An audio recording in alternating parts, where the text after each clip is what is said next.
BNP ও NCP নেতাকর্মীদের মধ্যে সংঘর্ষ হয়েছে, অন্তত 15 জন আহত হয়েছে।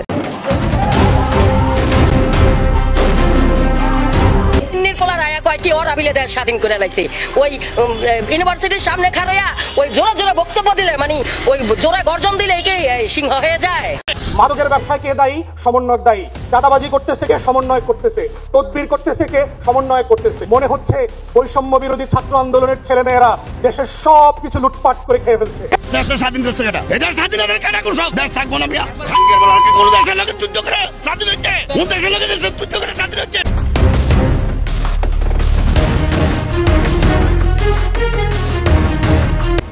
এবার এনসিপির পদত্যাগের দাবিতে মাঠে নেমেছে বাংলাদেশ বিএনপি এবং ছাত্রদল। অন্তর্বর্তীকালীনের প্রধান উপদেষ্টা ডক্টর মোহাম্মদ ইউনূস সহ এনসিপির সকল নেতৃবৃন্দদের 48 ঘন্টার আলটিমেটাম দিয়েছে।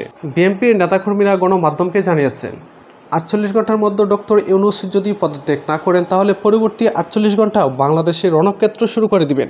এখন একটি নির্দিষ্ট গোষ্ঠী বাংলাদেশের স্বাধীনতা, সার্বভৌমত্ব এবং বাংলাদেশের স্থিতিশীলতা নিয়ে ষড়যন্ত্র করে যাচ্ছে। যদি সাহস থাকে ছাত্রদলকে ফেস করার অনুরোধ জানাচ্ছি সেই ষড়যন্ত্রকারীদের। তাছাড়া এনসিপি নেতাদের যেখানে দেখা হচ্ছে সেখানে গাড়ি ভাঙচুর সহ গণতোলাই চলছে। অন্যদিকে ছাত্রদলের বিভিন্ন নেতাকর্মীরা গণমাধ্যমকে জানিয়েছে যতক্ষণ না ষড়যন্ত্রকারী ডক্টর ইউনূস পদত্যাগ করছেন ততক্ষণ তাদের আন্দোলন চলমান থাকবে।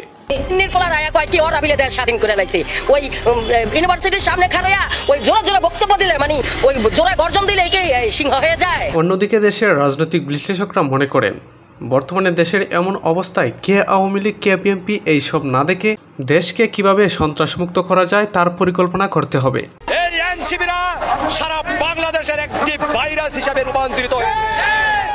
এই এনসিপি বাংলাদেশের একটি ক্যান্সার। বর্তমানে দেশের এমন অবস্থায় আপনাদের কি মতামত অবশ্যই কমেন্ট বক্সে মেনশন দিয়ে যাবেন। আমি রাহুল, আপনারা দেখছেন RS নিউজ।